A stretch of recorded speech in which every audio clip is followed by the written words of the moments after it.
Hello बच्चों, आपका मेरे चैनल शिक्षागर में स्वागत है।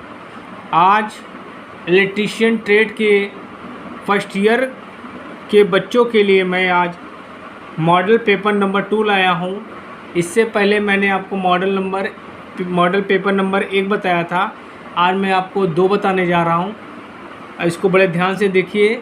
ये क्वेश्चन जो है आपके आगामी होने वाले CBT पैटर्न पे आधारित हैं। इनको ध्यान से देखिए। चलिए स्टार्ट करते हैं। पहला क्वेश्चन है, चेतावनी चिन्ह का बैकग्राउंड किस रंग का होता है? ऑप्शन दिया है लाल रंग, दूसरा दिया नीले रंग, तीसरा दिया पीले रंग, चौथा दिया है काले रंग। तो बच्चों जो आपका आंसर होगा इसमें लाल रंग होगा। चलिए अगला क्वेश्चन देखते हैं। निम्न में से कौन सा आग का कारण नहीं है? गलत फ्यूज रेटिंग, ढीले कनेक्शन, लाइन और न्यूट्रल के बीच क्षतिग्रस्त इंसुलेशन, 3 फेज मोटर में रिवर्स कनेक्शन।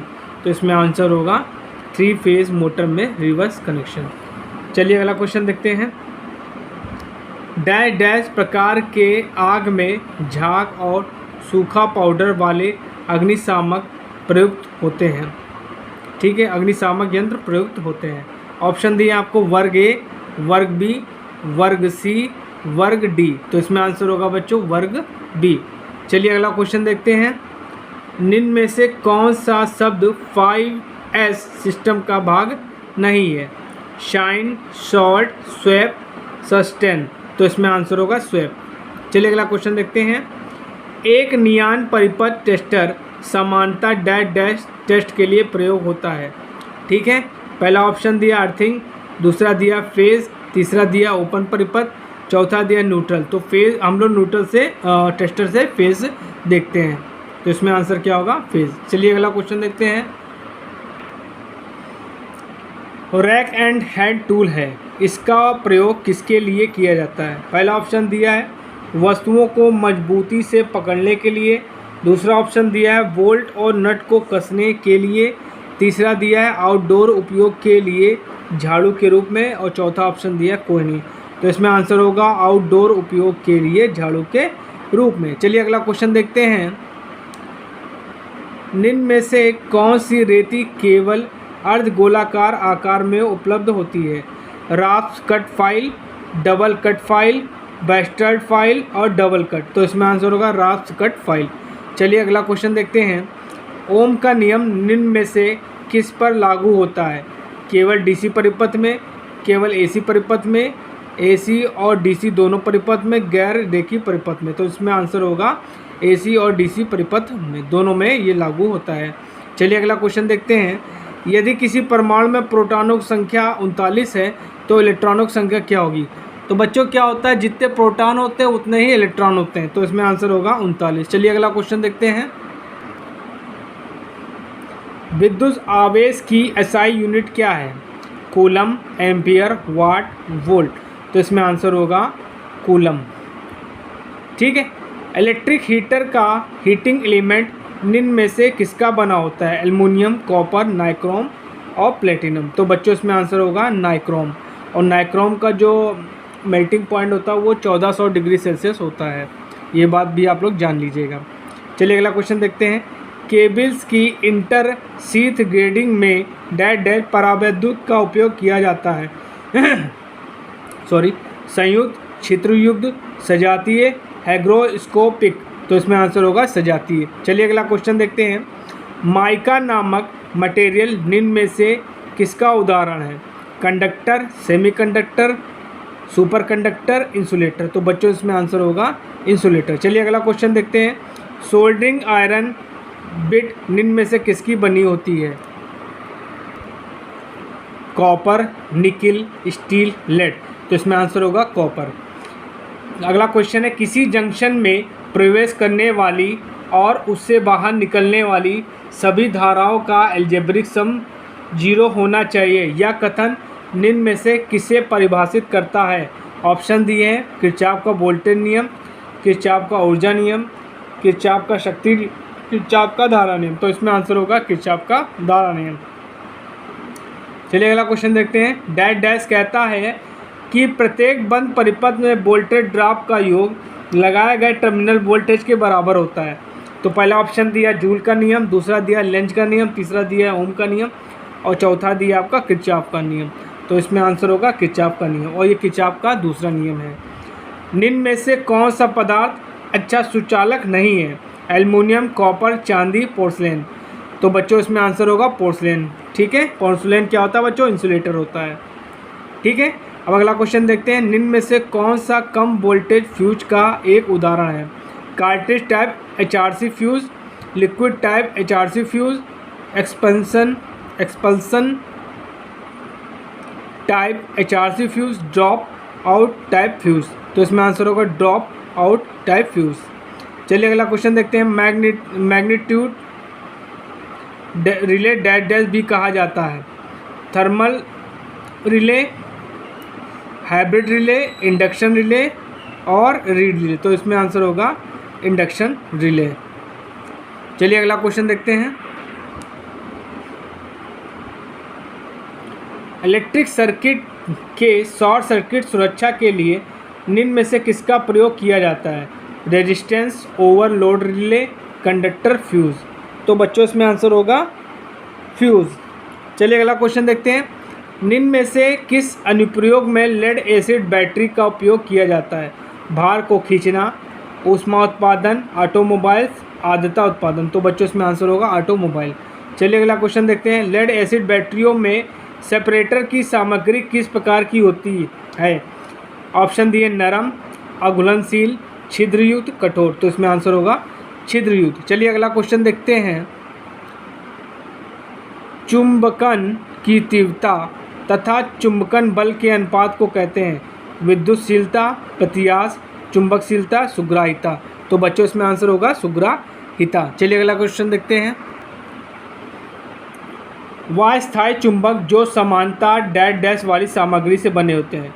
उच्च विद्युतशीलता, निम्न स्थैतिक हानि, उच्च निग्राहिता, उच्च चुंबकशीलता। तो इसमें आंसर होगा उच्च निग्राहिता। चलिए अगला क्वेश्चन देखते हैं। चुंबकीय परिपथ में चुंबकीय फ्लक्स किसके द्वारा उत्पन्न होता है? प्रतिबाधा, तापमान, वोल्टेज, एमएमएफ। तो इसमें आंसर होगा चुंबकीय वाहक बल या एमएमएफ। ठीक है, मैग्नेटिक मोटिव फोर्स। अगला क्वेश्चन है। एक टेस्ला बराबर वेबर पर मीटर स्क्वायर के होता है?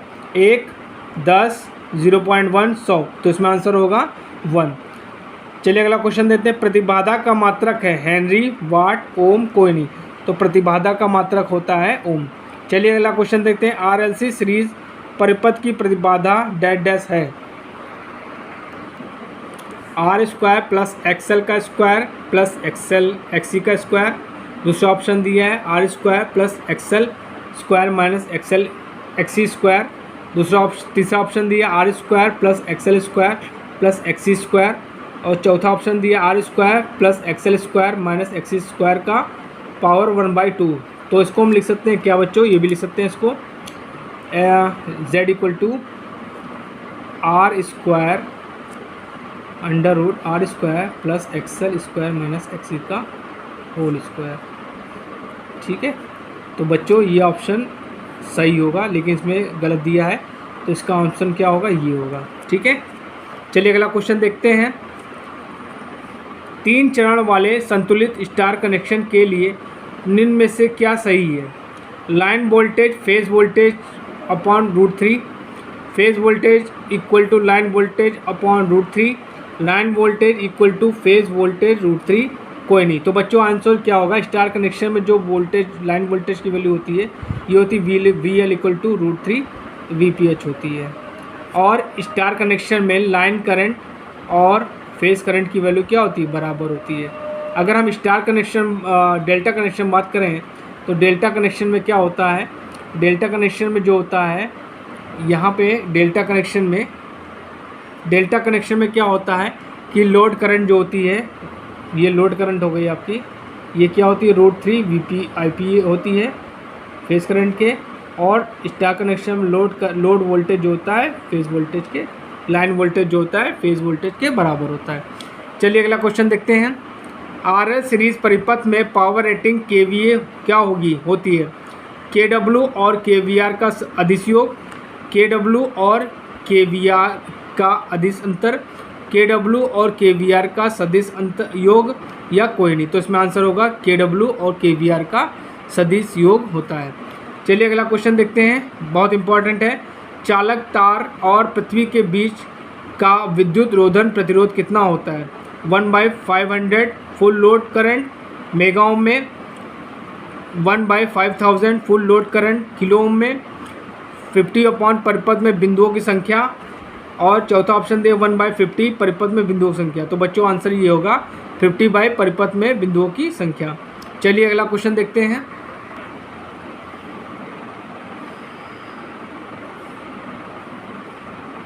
ग्राउंडिंग कनेक्शन के लिए किस रंग के तार का उपयोग किया जाता है? ठीक है, मतलब अर्थिंग के लिए। ठीक है, तो पहला ऑप्शन दिया लाल रंग, नीले रंग, हरे रंग और काले रंग। तो इसमें आंसर होगा हरे रंग। अगला क्वेश्चन है, एक लार्ज पावर स्टेशन के लिए अर्थिंग प्रतिरोध का मान क्या होना चाहिए? 1 ओम, 0.5 ओम, 2 ओम, 5 ओम। तो इसमें आंसर होगा 0.5 ओम होना चाहिए। ठीक है, चलिए अगला क्वेश्चन देखते हैं। ऊंची इमारतों और संरचनाओं की रक्षा के लिए आवश्यक है fuse, circuit breaker, switch, earthing. तो बच्चों आंसर क्या होगा? अर्थिंग। चलिए अगला क्वेश्चन देखते हैं। पावर ट्रांसफार्मर के इनपुट से आउटपुट तक कौन सी मात्रा परिवर्तित नहीं होती? करंट, वोल्टेज, फ्रीक्वेंसी, ये सभी। तो देखिए करंट चेंज होती है, वोल्टेज चेंज होता है, फ्रीक्वेंसी चेंज नहीं होती, और पावर क्या होती है? ट्रांसफ़र होती है। निम्न में से कौन सा ट्रांसफार्मर का आकार अधिकतम होगा? 1 kVA 50 hertz, 1 kVA 1 kVA 25 hertz, 1 kVA 50 hertz, 1 kVA 65 hertz, 1 kVA 100 hertz. तो उसमें आंसर होगा पहला 1 kVA 25 हर्ट्ज़। चलिए अगला क्वेश्चन देखते हैं।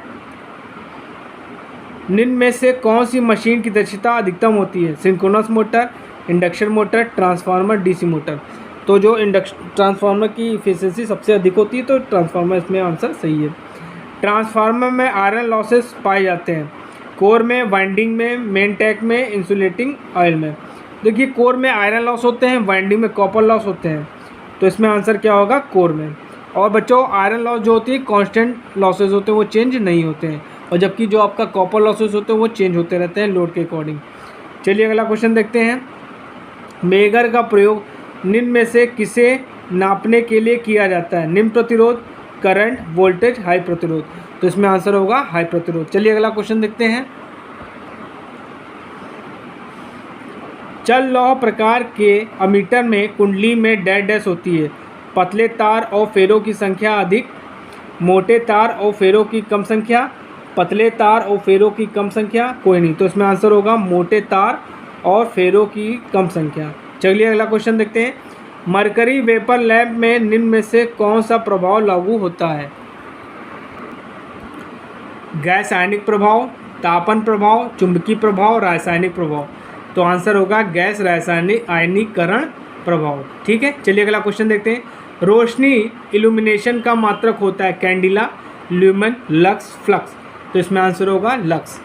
चलिए अगला क्वेश्चन देते हैं। स्टेरेडियन डैश डैश की यूनिट है।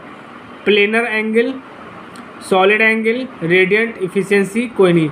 तो इसमें आंसर होगा सॉलिड एंगल। ये बच्चों क्वेश्चन आया है 2018 में। ठीक है, कांच में प्रतिरोध का डैश डैश ताप गुणांक होता है, पॉजिटिव, निगेटिव, जीरो, इनवर्स। तो आंसर होगा निगेटिव। जो इंसुलेटर होते हैं बच्चों, उनका जो प्रतिरोध का थर्मल कॉफिशिएंट होता है वो क्या होता है? निगेटिव होता है। ठीक है, और कंडक्टर में पॉजिटिव होता है। ठीक है, चलिए अगला क्वेश्चन देखते हैं। सुपर कंडक्टर एक ऐसी वस्तु है जिसमें डैश डैश होती है। निगेटिव प्रतिरोधकता, जीरो प्रतिरोधकता, अपरिमित प्रतिरोधकता, अति उच्च प्रतिरोधकता। ठीक है, तो इसमें आंसर होगा जीरो प्रतिरोधकता।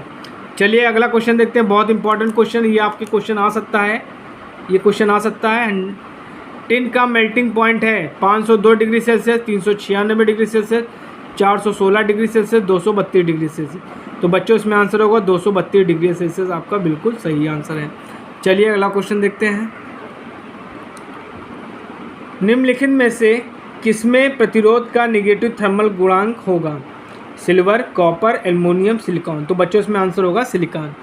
चलिए अगला क्वेश्चन देते हैं। स्कॉट कनेक्शन को डैश डैश में बदलने में उपयोग किया जाता है।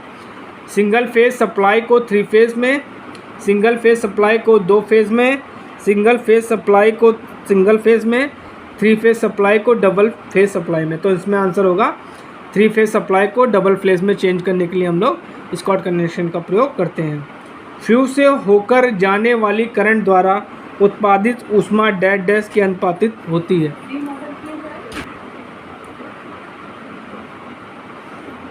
I²RT, I²R, IRT कोई नहीं। तो इसमें आंसर होगा जूल का नियम लगेगा बच्चों। जूल का नियम क्या होता है? जूल का नियम होता है H=I²RT। तो बच्चों जो ऊष्मा जनरेट होगी वो होगी I²RT। चलिए अगला क्वेश्चन है, फ्यूज का प्राथमिक वर्ग क्या है? परिपथ खोलना, लाइन को बचाना, उपकरण की को बचाना, अतिरिक्त प्रवाह से बचाना। तो अतिरिक्त प्रवाह से बचाना इसका पहला काम होता है, प्योरिटी यही वर्क होता है। तो बच्चों आज मैंने आपको 50 क्वेश्चंस ऑब्जेक्टिव बताए हैं। ये आपका मॉडल पेपर नंबर 2 था। इसी कड़ी में कुछ दिनों बाद मैं आपको 3rd पेपर बताऊंगा, क्वेश्चन पेपर। इसी तरह मेरे द्वारा बनाए गए क्वेश्चन पेपर्स को देखते रहिए और मेरे वीडियो को देखते रहिए।